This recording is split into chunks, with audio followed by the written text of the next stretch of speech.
Case 1. Crystal Candelario. The morning of June 16, 2023 looked like any other summer morning in Cleveland, Ohio. The street near Lorraine Avenue and West 97th was quiet.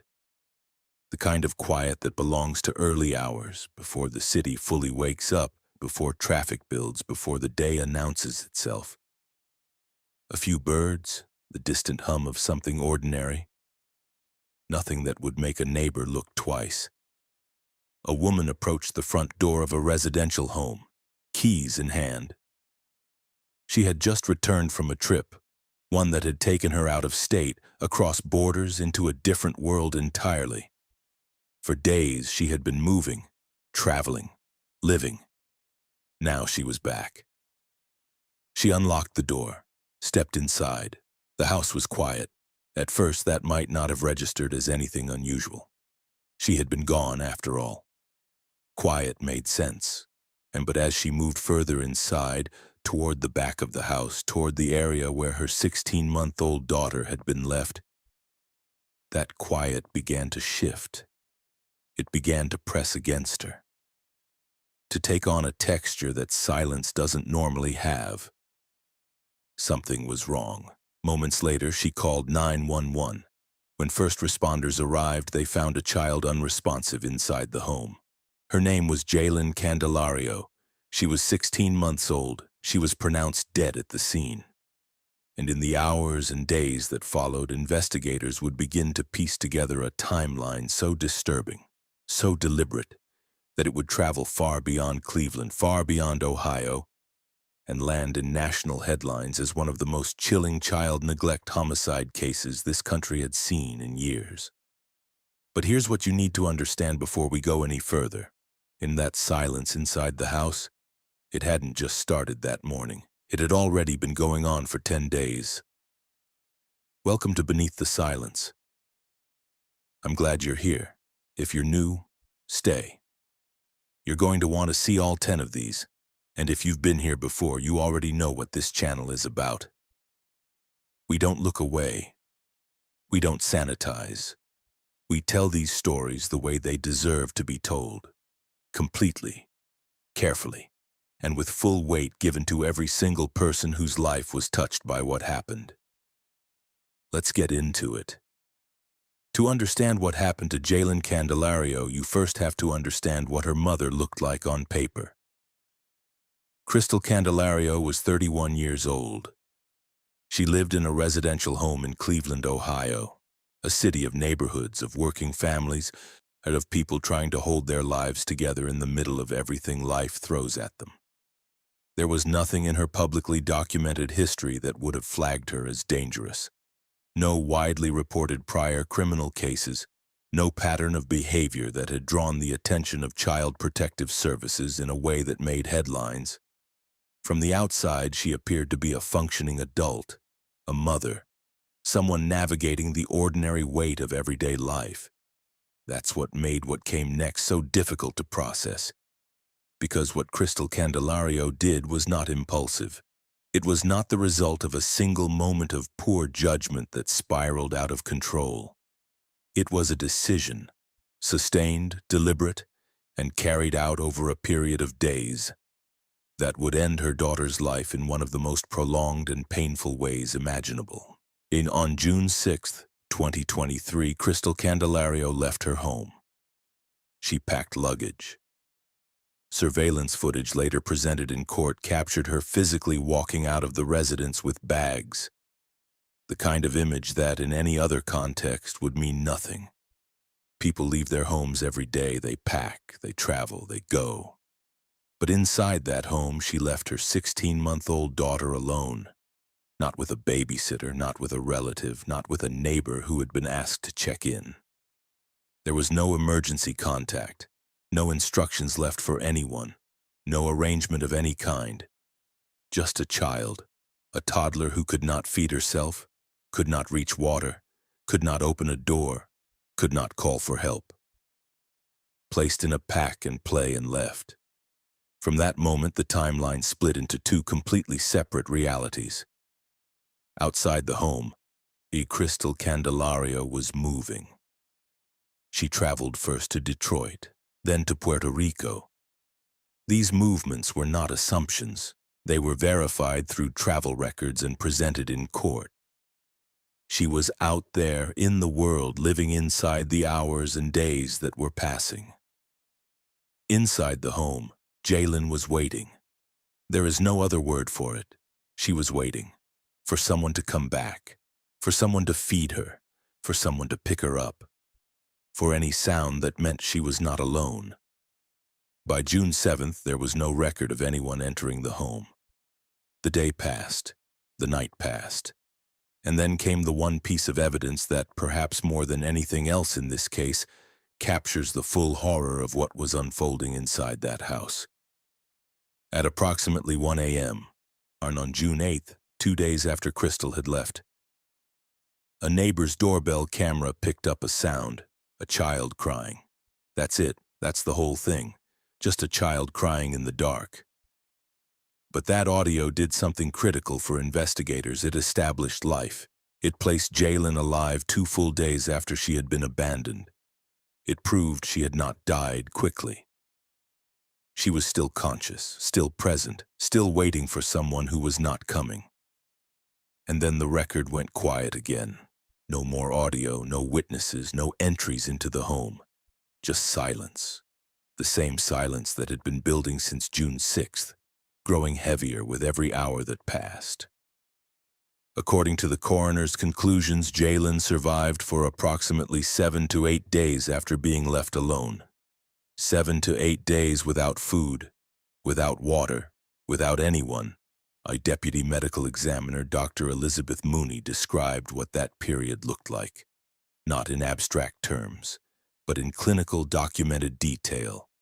A prolonged and severe physical decline, an extended period of distress that stretched not over hours but over days. The kind of suffering that accumulates, that compounds, that does not end quickly. Inside the pack and play where she was found, investigators documented the environment. The bedding was soiled with urine and feces. The blankets were dirty. There was no sign of cleaning. No sign that anyone had entered that space at any point during the entire period Crystal was gone. And then there was the detail that the appellate court summary included. One that is almost impossible to sit with, but one that has to be said, because it tells you everything about how desperate those final days were. In the absence of food, Jaylin had resorted to consuming feces in an attempt to survive. She was 16 months old. She was trying to live. By the time she was found, she weighed approximately 13 pounds. Less than 2 months earlier, she had weighed about 7 pounds more. That loss was not gradual. It was not the result of illness. It was rapid, severe, and directly tied to what had been allowed to happen inside that home. Based on medical evidence and expert analysis, investigators estimated her death occurred around June 13th or 14th, roughly a week after she had been left alone. And then, 2 days later, her mother came home. At around 8 a.m. on June 16th, Crystal Candelario returned to the residence. Surveillance confirmed her arrival. At some point before calling 911, she changed Jaylin into a clean outfit.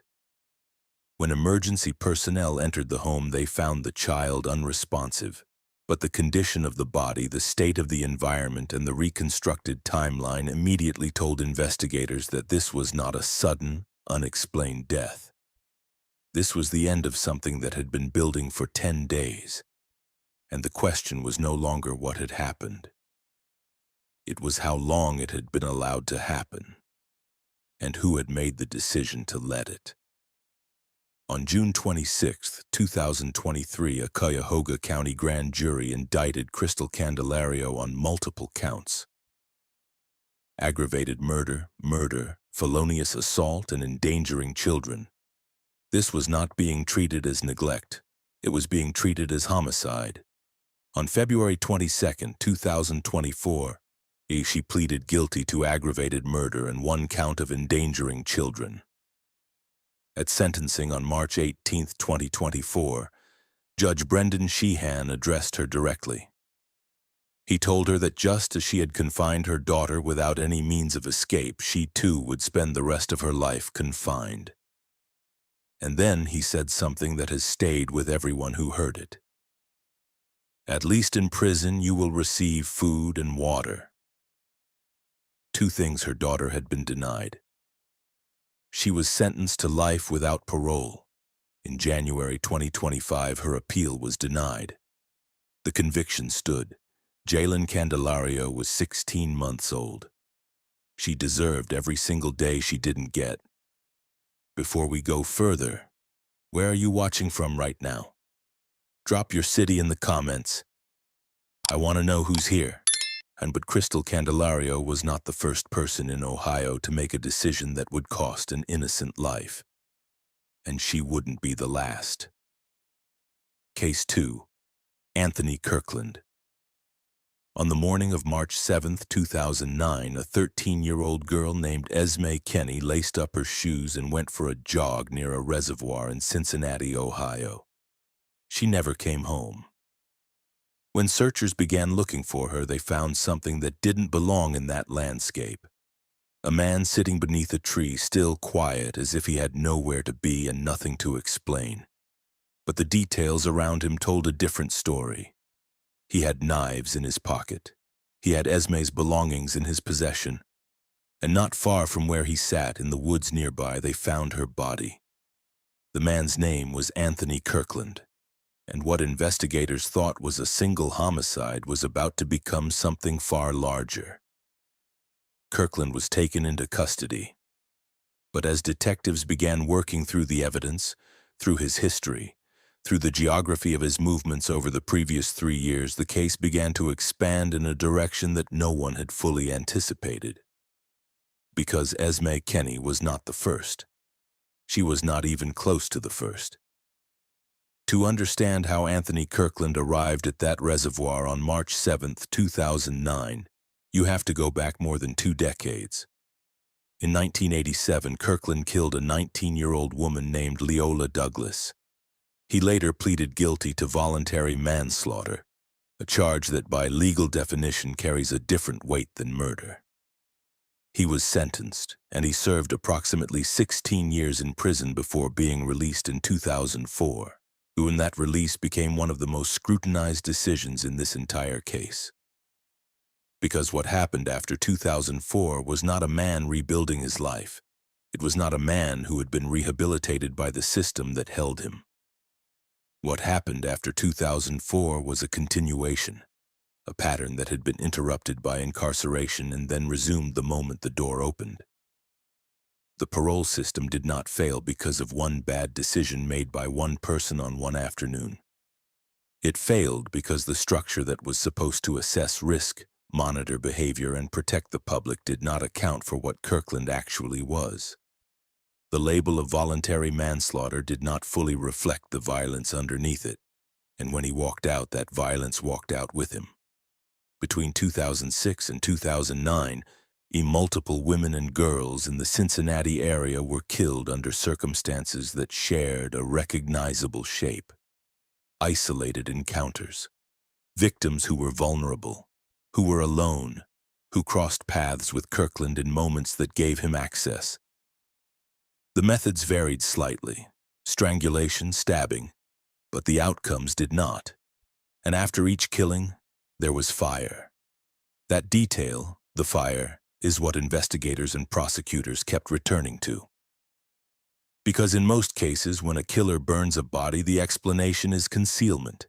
Destroy the evidence, eliminate the trace, make it harder for investigators to establish cause of death or confirm identity.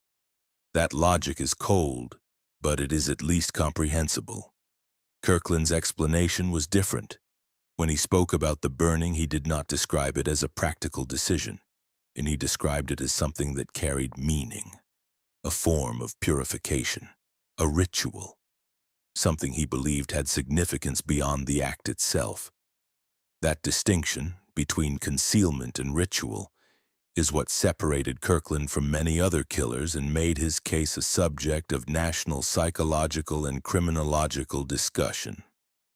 It suggested not just a capacity for violence, but a framework built around it, a belief system, something that had been constructed over time, and that gave the killings a structure in his mind that went beyond impulse. By the time the full investigation was complete, Kirkland had been connected to the deaths of 5 victims in total, including Esme Kenny, whose case had finally brought him into custody. Each one a woman or girl, each one encountered in isolation, each one subjected to the same pattern of sudden escalating violence. The national conversation that followed his arrest and conviction moved in 2 directions simultaneously. The first was about parole, about what it means to release someone convicted of killing, and whether the system that makes that decision is equipped to measure the true depth of what it is releasing back into the world. Kirkland's case became a reference point in legislative and policy discussions about how prior convictions are weighted, how risk is assessed, and what accountability looks like for a system when it gets that assessment wrong. The second was about pattern recognition. The victims between 2006 and 2009 were not immediately connected. Their cases existed in separate investigative threads handled at different times, yet without a centralized mechanism to identify the common signature running through all of them. It wasn't until Kirkland was caught because he was sitting under a tree with a dead girl's belongings, that the full picture came into focus. That delay had consequences, and those consequences had names. Kirkland was sentenced to death for the murder of Esme Kenny. He remains on death row in Ohio. Kirkland's violence was explosive, but the next case on this list proves that the most dangerous killers don't always announce themselves with rage. Case 3. Stacy Castor. If you had met Stacy Castor in the early 2000s, you would not have seen anything that alarmed you. She was a mother, a business partner, a woman who had built a life around the kind of ordinary stability that doesn't draw attention. And that's exactly the point. She wasn't flashy. She wasn't erratic. She presented herself as someone who had experienced loss and was doing what people do after loss. She was moving forward. She was holding things together. She was, by every visible measure, a functioning, grieving widow trying to keep her family intact. That image was the weapon. Because behind it, Stacy Castor had already killed once, and she was preparing to kill again. Her first husband, Michael Wallace, died in 2000. The death was ruled natural. There was no autopsy. He was gone and the world moved on. And Stacy collected what needed to be collected and continued living her life. At the time, no one questioned it. Why would they? People die. Hearts fail. Tragedies happen without explanation, and not every death comes with a reason that demands investigation. That decision, the decision not to look closer, not to order an autopsy, not to ask the questions that might have changed everything, became one of the most consequential investigative failures in this entire case. Because Michael Wallace had not died of natural causes, but no one would know that for years. And in the space created by that failure, Stacy Castor found a second husband. His name was David Castor. In 2005, David was found dead. The initial ruling was suicide, and on the surface there were details that seemed to support that conclusion. A man alone, in a scene that suggested he had taken his own life, a grieving widow left behind once again. But investigators who looked more carefully found things that didn't fit. The fingerprints on the glass found near David's body didn't match his. That alone was enough to pause the narrative. If a man drinks something that kills him, his fingerprints should be on the glass. They weren't. Then there was the turkey baster, found nearby, containing antifreeze, which suggested that the substance had not been consumed voluntarily. It suggested it had been administered, forced, delivered by someone else into a body that did not choose to receive it. The suicide ruling began to unravel. Investigators started looking at Stacy more closely, and the more they looked, the more the shape of something deliberate began to emerge. Two husbands, both dead, both under circumstances that, when examined individually, could be explained away. But when placed side by side, formed a pattern that was harder to dismiss. In 2007, investigators made a decision that would break the case open entirely. They exhumed Michael Wallace's body. What they found confirmed what the absence of an autopsy had allowed to remain hidden for 7 years. Michael Wallace had not died of natural causes. He had been poisoned with antifreeze, the same substance that had killed David Castor, the same method, the same hand. The pattern was no longer a theory. It was evidence. But Stacy Castor was not finished. When she understood that investigators were closing in, that the walls were tightening, that the story she had constructed was beginning to collapse, she made a decision that, even in a case already defined by cold calculation, managed to shock everyone who heard it. She turned on her own daughter. Ashley Wallace, Stacy's daughter from her first marriage, was poisoned. And alongside the poisoning, Stacy created a typed confession, a document designed to look like Ashley had written it, admitting to killing both men.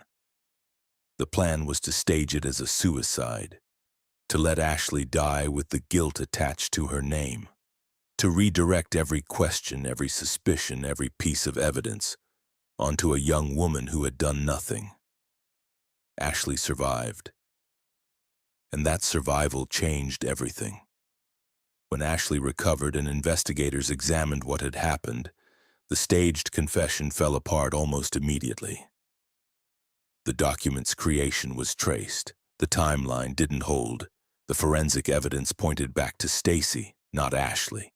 And suddenly, the full architecture of what Stacy Castor had built, the image, the grief, the carefully maintained facade, came down all at once. She was convicted of second-degree murder in the death of David Castor and the attempted murder of her daughter.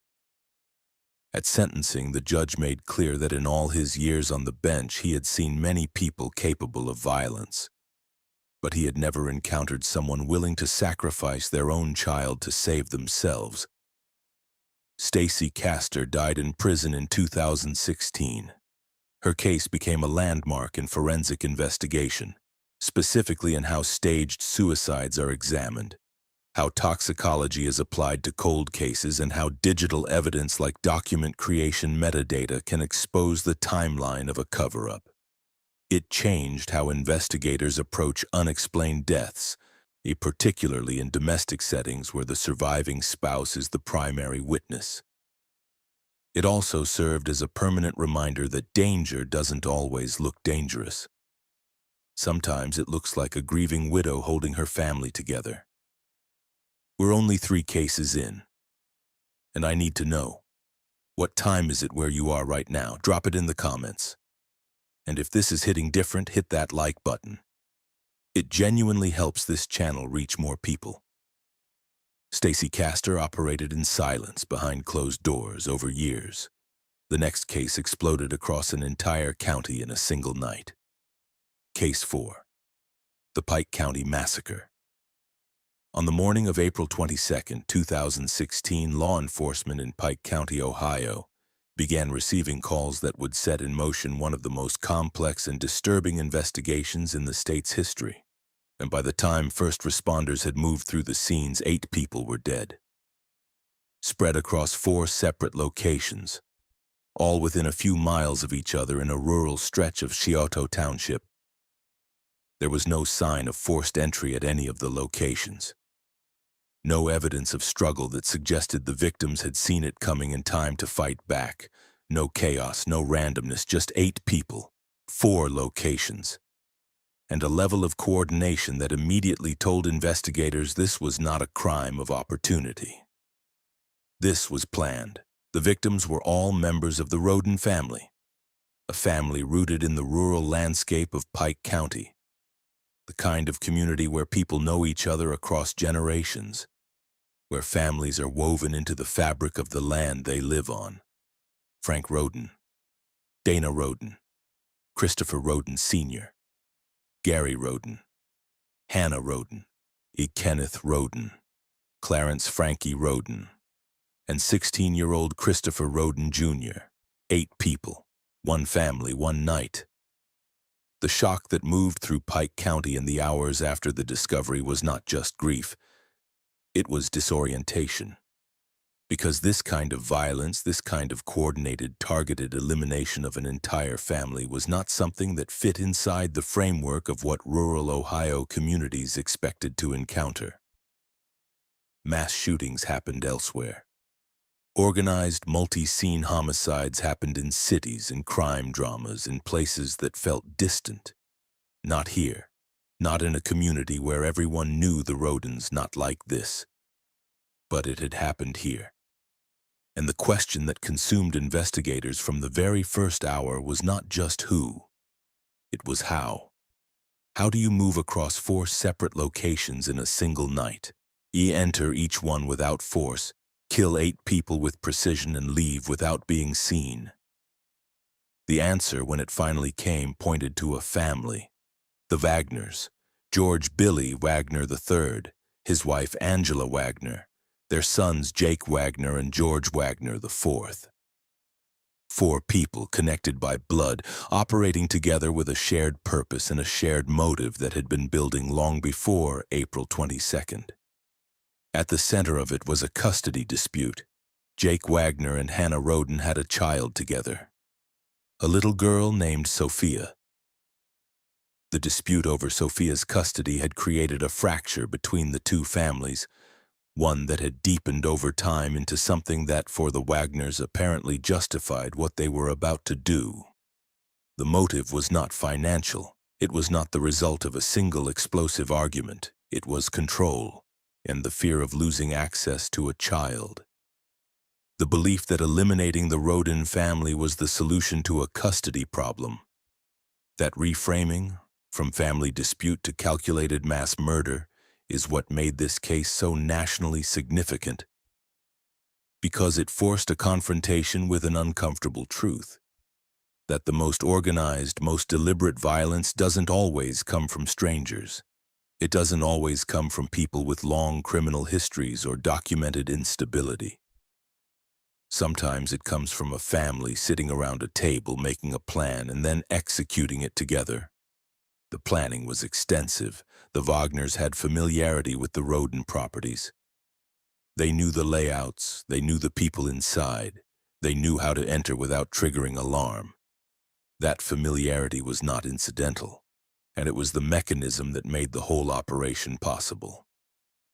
You cannot move through 4 locations in a single night, killing 8 people execution style without knowing exactly where you're going and exactly what you're walking into. Each shooting was close range. Each victim was targeted. There was no collateral damage in the traditional sense. Every death was intentional, every location chosen, every movement coordinated between multiple people acting in concert across the same window of time. The investigation that followed lasted years. It was one of the largest and most resource-intensive investigations in Ohio history, involving multiple agencies, thousands of pieces of evidence, and a painstaking reconstruction of the timeline and the movements of everyone involved. In 2018, the Wagner family members were arrested, and the case moved slowly through the courts, weighted by its complexity and the volume of evidence. Jake Wagner eventually confessed and pleaded guilty, cooperating with prosecutors. George Wagner IV was convicted at trial. Billy and Angela Wagner faced their own legal proceedings as the full scope of each family member's involvement was established and argued in court. What the case ultimately revealed was something that extended beyond the Wagners themselves. It showed how rural isolation, the same quality that makes small communities feel safe, feel close, feel removed from the violence of the wider world, can also provide cover. can allow coordinated violence to unfold without immediate detection, and can create the conditions where 8 people are killed across 4 locations before anyone outside those properties knows anything has happened. Pike County changed after April 22, 2016. The Roden family was gone, and the community that had known them was left to reckon with the fact that the people responsible had been their neighbors. The Wagners planned for weeks. The next killer on this list moved fast, but the damage he left behind was just as permanent. Case 5. George Brinkman, Jr. There was no broken window, no forced door, no sign that anyone had entered either home against the will of the people inside, because they didn't need to force their way in. George Brinkman, Jr. was already welcome. That's the detail that separates this case from so many others on this list, and the detail that makes it, in some ways, harder to process. Because the threat didn't come from a stranger. It didn't arrive unannounced from the outside world. It came from someone both sets of victims already knew. Someone they had let into their lives, into their homes, into the ordinary space of daily trust that most people extend without thinking twice to the people they consider familiar. Brinkman was known to the Taylor family. He was known to the John couple.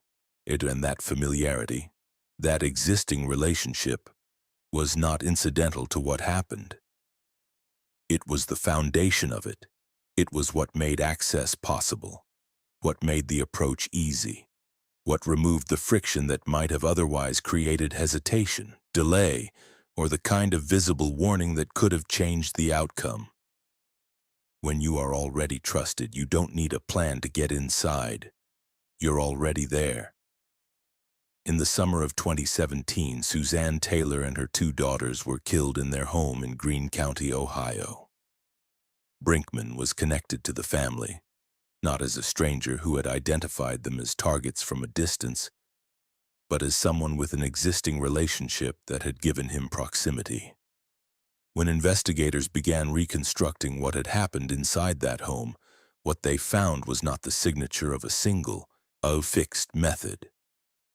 Suzanne and her daughters were killed through a combination of approaches, the kind of variation that doesn't suggest panic or improvisation but adaptability, a willingness to use whatever the situation required. Shortly after, the John couple, Rogel and Roberta John, were killed in Richland County. Brinkman had been trusted to house sit for them. He was, in the most literal sense, inside their home because they had asked him to be. They had handed him that access voluntarily, the way people do when they trust someone, the way people do when they have no reason to believe that the person they've invited in is capable of what Brinkman was capable of. The methods used in the John killings again showed variation: stabbing, smothering, strangulation, shooting. Across both crime scenes, investigators were looking at a range of approaches that made it difficult to construct a single behavioral profile. Most killers, particularly those operating within a short time frame, show consistency, a preferred method, a repeated pattern that reflects both psychology and habit. Brinkman didn't give investigators that consistency. He adapted. He used what was available, what the moment required, what the environment offered. And that adaptability made the case harder to predict and harder to categorize. 5 people were dead across 2 counties, and the man responsible had been trusted by all of them. Brinkman was arrested, and the case moved toward what appeared to be a straightforward legal resolution. He entered a guilty plea. In cases with this volume of evidence, this level of connection to the victims, and this clarity of timeline, a guilty plea typically marks the beginning of the end, the point at which the legal process moves towards sentencing and the case closes. But that's not what happened. Brinkman's guilty plea was overturned. The reason was not new evidence. It was not a question of whether he had committed the crimes. It was procedural. Investigators and the court had failed to properly advise him of his rights at a critical stage of the process, a violation that, regardless of the severity of the crimes involved, cannot be set aside under the legal framework that governs how cases are prosecuted in this country. That outcome became a reference point in national legal discussions about due process, because it forced a confrontation with a principle that is easy to agree with in the abstract and deeply uncomfortable to apply in practice: that procedural protections exist for everyone, that the weight of the crimes does not suspend the requirements of the process, that even in cases where guilt is not in question, the manner in which that guilt is established and adjudicated matters. The case was not over, but the path to its conclusion had been complicated by a failure that had nothing to do with what Brinkman had done and everything to do with how the system had handled what came after. 5 people lost their lives because they trusted someone they had no reason to fear. And the legal system that was supposed to deliver accountability stumbled, not on the evidence, but on the procedure. Brinkman used trust as a weapon. But the next case shows what happens when a caregiver becomes the threat, and a child has no one left to turn to. Case 6. Nicole Dyer. Not every story on this list begins with a person who was always dangerous. Some begin with a person who was first a victim themselves. Nicole Dyer's childhood was marked by something that would have defined anyone's early years: a severe burn injury that required extensive medical treatment, left lasting physical effects, and resulted in a financial settlement that was meant to provide some form of stability going forward. She had experienced real pain early in life, real trauma, the kind that doesn't simply resolve itself when the physical wounds heal. But whatever that settlement was supposed to provide, whatever foundation it was meant to build, it did not translate into the kind of stable adult life that might have changed what came next. By the time Nicole Dyer was raising her young son Jacob in Lorain, Ohio, the instability that had followed her out of childhood had settled into the fabric of her daily existence. She was relying on informal babysitters. She was navigating a life without the kind of structure or support that children require to be safe. And Jacob was not safe. Testimony presented during the legal proceedings that followed painted a picture of caregiving that had crossed well beyond neglect into something more deliberate. Witnesses described Nicole giving Jacob codeine, a prescription opioid not prescribed to him, in order to induce sleep. Not once, not as an isolated incident, but as a pattern, a method, a way of managing a child by chemically suppressing his consciousness so that he was easier to deal with. That detail, the codeine, the induced sleep, the repeated use of a controlled substance on a toddler, became central to how prosecutors established intent. Because it demonstrated that what happened to Jacob was not the result of a single moment of poor judgment. It was the product of a pattern of behavior that had been building over time, one that treated a child's well-being as an inconvenience to be managed rather than a life to be protected. Jacob Dyer was 2 years old when he died. The fire that killed him was determined by investigators to have been intentionally set. The accelerant used was gasoline, not a detail consistent with an accidental fire, not something that appears in a home by coincidence in the middle of the night. Gasoline means planning. Gasoline means someone made a decision before the flames started. But the forensic finding that reframed the entire case, the detail that shifted the narrative from fire death to something far more calculated, was this. Jacob was already dead before the fire began. He had not died in the fire. He had been killed before it was set. The fire was not the cause of his death. It was an attempt to conceal it, to destroy evidence, to transform a homicide into something that might be explained away as a tragic accident in a home that caught fire in the night. The forensic evidence did not allow that explanation to stand. Nicole Dyer was charged, tried, and convicted. She was sentenced to death, one of a small number of women in Ohio to receive that sentence, and for a period it appeared the legal process had reached its conclusion. But the case was not finished moving through the courts. The Ohio Supreme Court ultimately overturned Nicole Dyer's death sentence, not because of new evidence, not because the conviction itself was challenged successfully, but because of improper jury instructions. Specifically, the issue centered on how individual jurors were directed to weigh their decisions during the sentencing phase of the trial. The court found that the instructions given did not adequately preserve each juror's individual authority in determining whether death was the appropriate sentence, a requirement that Ohio's capital case framework demands be protected with precision. And that ruling became a significant reference point in Ohio capital case law. It reinforced that the procedural requirements surrounding death penalty sentencing are not formalities. They are structural protections that exist to ensure the process is sound, regardless of the severity of the crime or the clarity of the guilt involved. Jacob Dyer was 2 years old. He deserved protection from the one person whose entire purpose was to provide it. We still have 4 cases left, and I promise you the ones coming up are going to stay with you. What's the weather like where you are right now? Tell me in the comments. And make sure you're subscribed.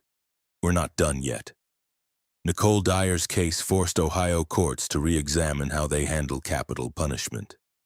The next case forced the entire country to re-examine how they think about online safety. Case 7.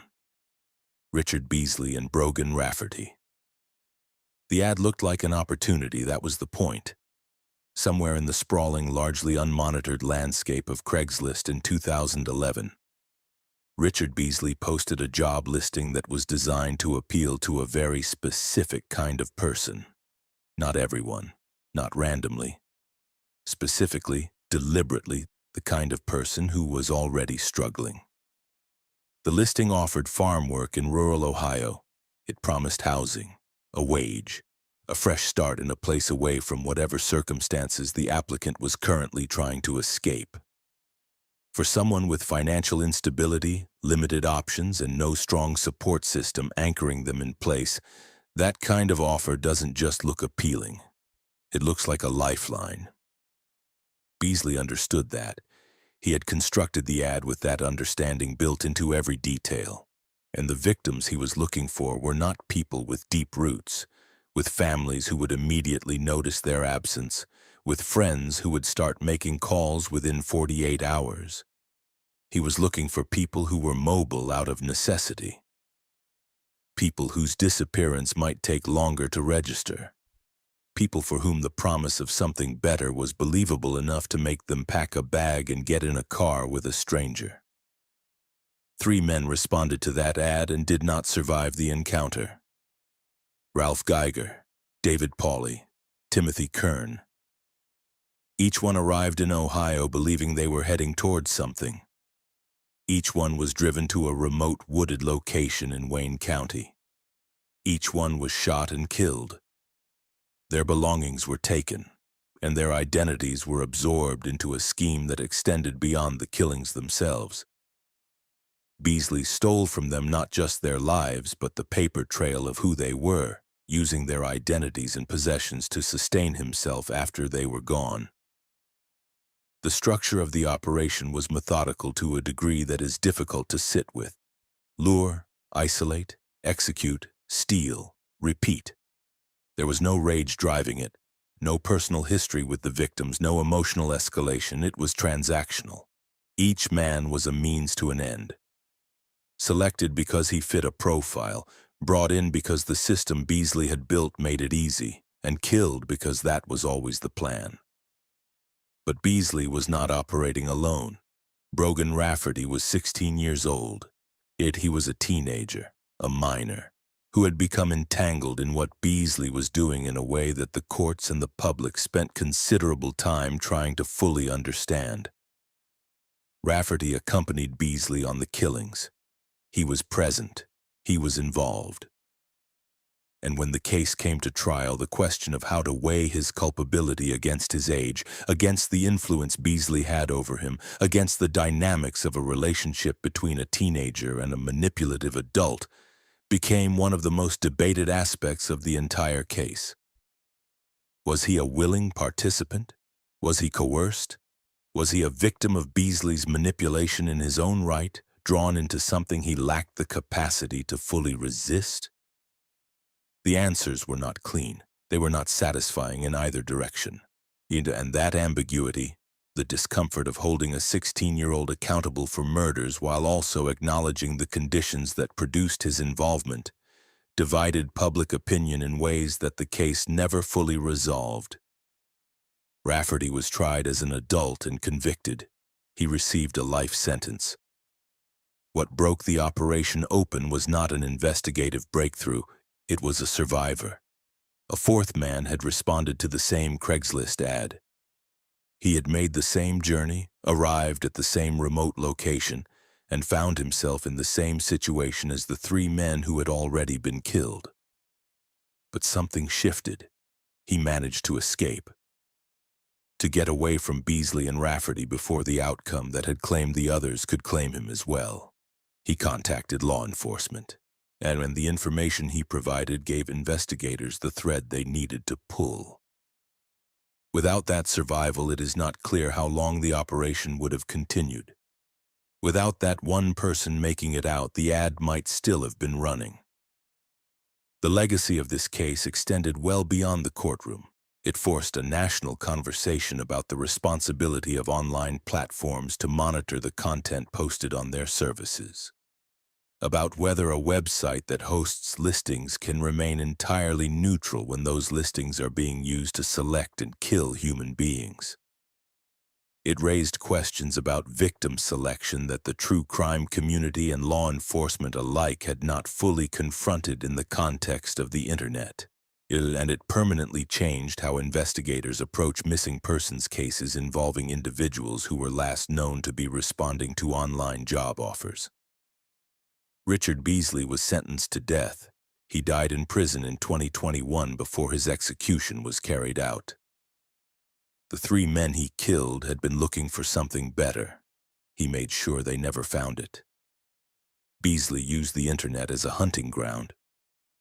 The next case is one that even now is almost impossible to fully process. Case 8, China Arnold. On the night of August 30th, 2005, a baby was brought to a hospital in Dayton, Ohio. Her name was Paris Talley. She was 28 days old. The medical team that received her knew immediately that something was catastrophically wrong. Paris was unresponsive. Her internal injuries were severe. But as doctors worked to understand what had happened to her, as they looked for the mechanism, the cause, the explanation that would tell them how a 28-day-old infant had arrived in this condition, they found themselves confronting something that didn't fit any of the patterns they were trained to recognize. The injuries were consistent with extreme heat exposure, but the source of that heat was not immediately clear. There were no external burns in the way of fire or direct contact with a hot surface would typically produce, and the damage was internal, concentrated, the kind of thermal injury that raised questions no one in that emergency room had a ready answer for. Paris Talley died shortly after arriving at the hospital, and the investigation that followed would push forensic science into territory it had rarely been asked to enter. In the early stages, investigators struggled with the absence of a clear mechanism. The injuries existed. The cause of death was not in dispute. But the how, the specific instrument or method that had produced this particular pattern of internal thermal damage in a 28-day-old child, was not something the existing forensic framework could immediately answer with certainty. What moved the investigation forward was research. Investigators and forensic experts began identifying similar cases from across the country. A small, and deeply disturbing collection of incidents in which infants had presented with comparable injuries under comparable circumstances. The pattern that emerged from that research pointed toward a single, almost unthinkable conclusion: a microwave. Testing was conducted. Forensic analysis was applied to the specific nature of Paris's injuries in the context of what microwave exposure produces in human tissue. And critically, DNA evidence was recovered that placed the case in a prosecutable direction. The forensic work that had begun with a question no one wanted to ask had produced evidence that the legal process could act on. China Arnold, Paris's mother, became the focus of the investigation. The prosecution's case rested on several converging factors. In the period leading up to Paris's death, and there had been conflict in the household, specifically around the question of paternity. Arnold and the child's father had been in dispute over whether he was actually Paris's biological father, a tension that had created a volatile emotional environment in the home. There had been alcohol involved on the night in question, and most critically, there was a window of time, a specific documented period, during which Arnold had been alone with Paris. The prosecution argued that everything that had happened to that child had happened within that window. The defense pushed back on every element of that framework. The timeline, they argued, was not as airtight as the prosecution presented. There were questions about who else had been present, about whether alternate suspects had been adequately investigated, and about whether the forensic conclusions were as definitive as they were being portrayed. And then there was the question of the jailhouse testimony. Witnesses who claimed Arnold had made incriminating statements while in custody. The reliability of that testimony, the motivations of the people providing it, and the weight it should carry in a capital case became a sustained point of contention throughout the proceedings. The case went through multiple trials. It moved through the court system slowly, weighted by its complexity, by the forensic questions it raised, and by the procedural challenges that accumulated along the way. Arnold was ultimately convicted and sentenced to life without parole, but the debate did not end with the verdict. China Arnold's case remains one of the most contested convictions in Ohio history. Not because the death of Paris Talley is in question, and not because the grief of what happened to a 28-day-old child is anything less than absolute, but because the forensic science at the center of the prosecution was being applied in ways that were, at the time, genuinely unprecedented. The case forced the scientific and legal communities to confront the boundaries of forensic interpretation, to ask how much certainty is required before evidence becomes proof, and what happens when the answer to that question determines whether someone spends the rest of their life in prison. Paris Talley was 28 days old. She had been alive for less than a month. Whatever the full truth of that night was, she deserved far better than what she received. China Arnold's case tested the limits of forensic science. The next one tested the limits of how long a predator can operate before someone finally stops him. Case 9. Shawn Grate. She was still alive. That was the only reason any of this came to light. In September 2016, a woman managed to make a phone call from inside an abandoned house in Ashland, Ohio. She called 911, and as she spoke to the dispatcher, she described her situation in terms that made the urgency immediately clear. She was being held against her will, and the man who had brought her there was asleep beside her. She did not know what investigators were about to find when they arrived. Neither did they. When law enforcement entered that house in Ashland, they found the woman alive. They found Shawn Grate, and then they found the bodies. How 2 women were discovered in that same house, dead, concealed, left in the space where Grate had been living. The scale of what had been happening inside that abandoned building, hidden from the street, hidden from the community around it, began to come into focus almost immediately. But it didn't stop there. As investigators began talking to Grate, as they began working through what he was willing to tell them, the geography of the case expanded beyond Ashland. He confessed to additional killings. He provided information that linked him to victims in other counties, women who had died in other locations, whose cases had existed in separate investigative threads that had never been connected to each other or to him.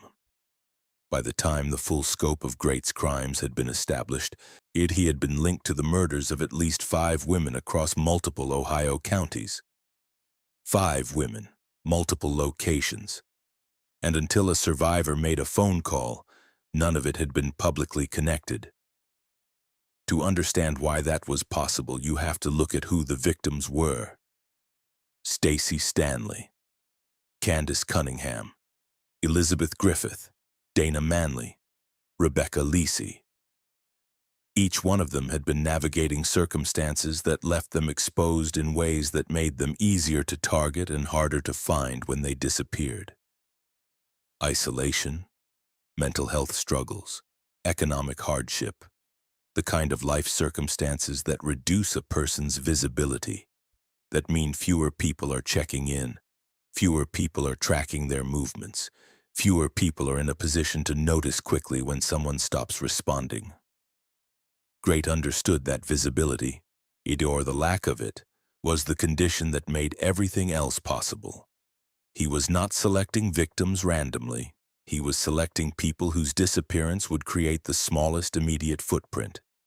People who existed at the margins of the systems that are supposed to track and protect human beings.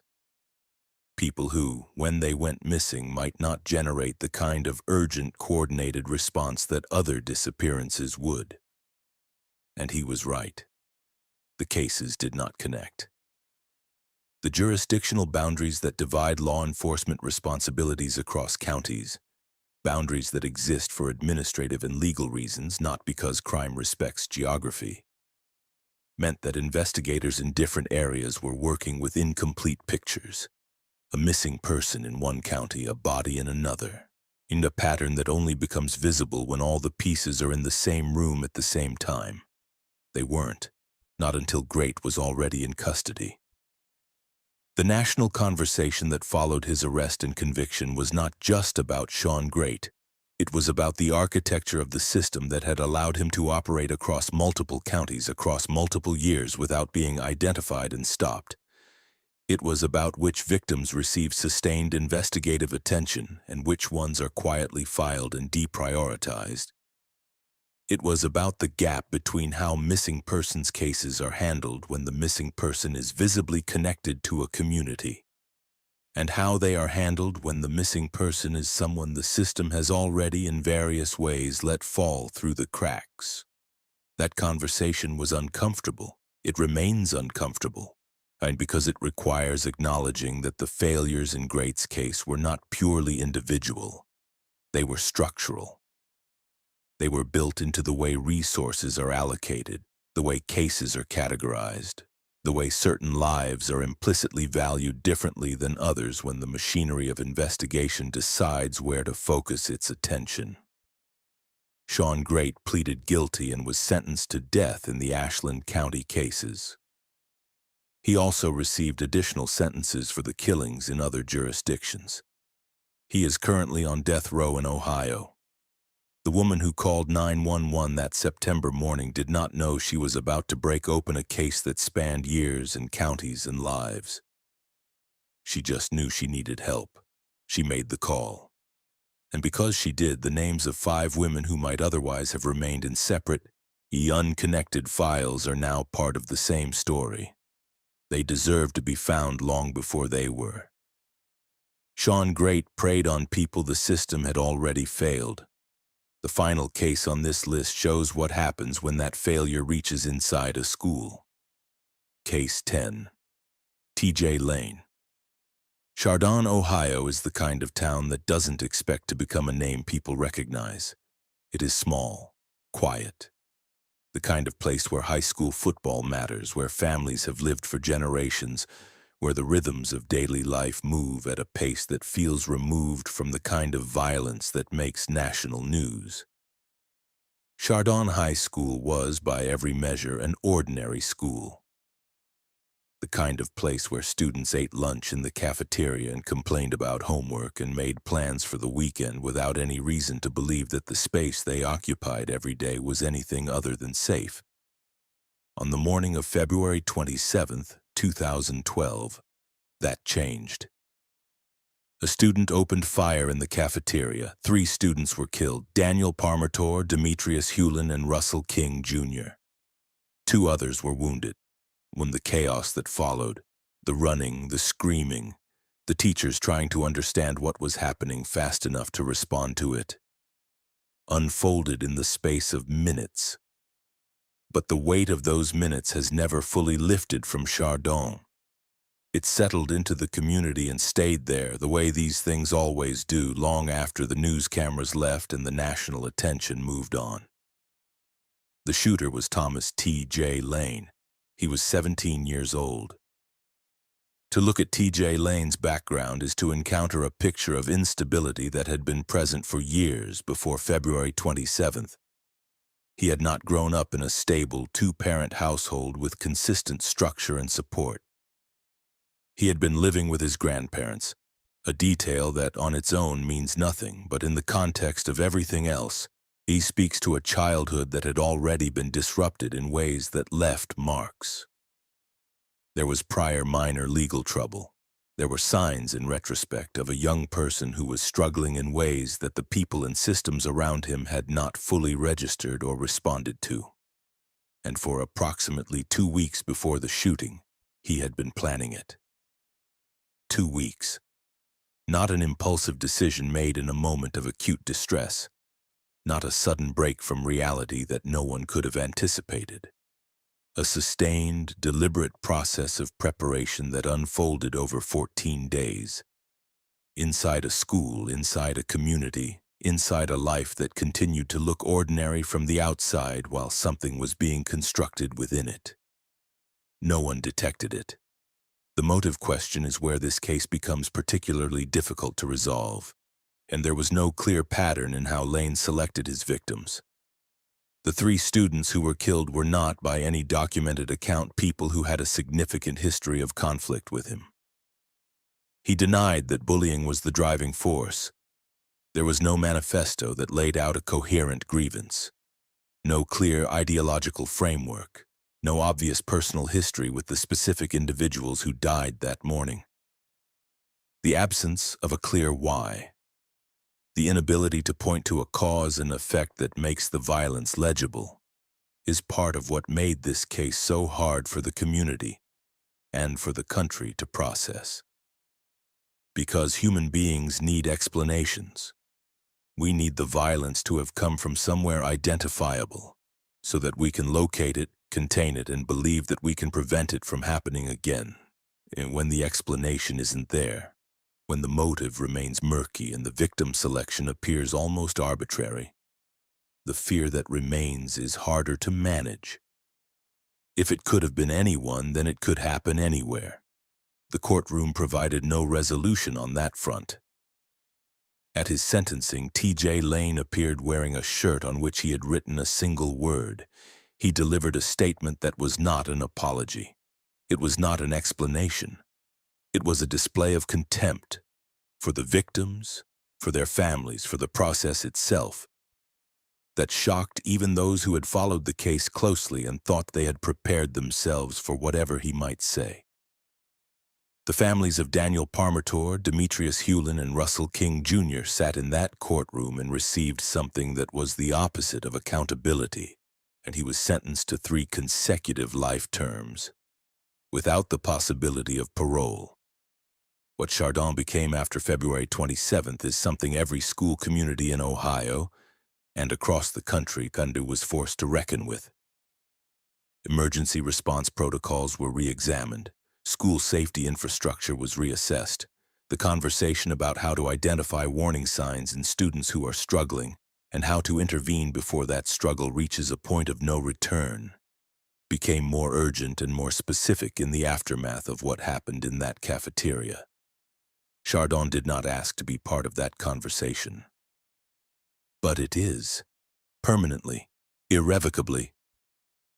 And the 3 students who were killed that morning, Daniel, Demetrius, and Russell, deserved to grow up in a world where that conversation had already produced the answers it was still searching for. 10 cases, 10 sets of circumstances, 10 moments where something that should have been prevented was not. What connects them is not the violence itself. Violence takes too many forms across this list to serve as a single thread. What connects them is everything that came before the violence. The absence of oversight that allowed a child to be left alone for 10 days without a single intervention. The parole decision that returned a killer to a community that had no warning. The investigative failure that left a first husband's death unexamined and created the space for a second. The jurisdictional gaps that kept 5 women's cases from ever being placed in the same room, and the 2 weeks of planning that moved through an ordinary school without detection. These cases did not emerge from nowhere. They emerged from conditions. From systems that missed something or failed someone, or trusted silence when silence was the problem. The victims in these stories were real people.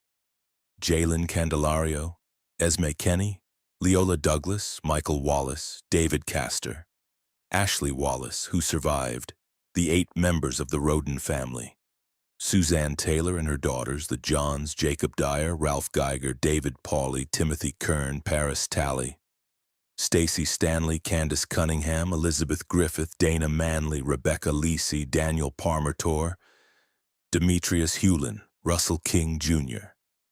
Each name is a life. Each life had weight. Each one deserved better than what they received.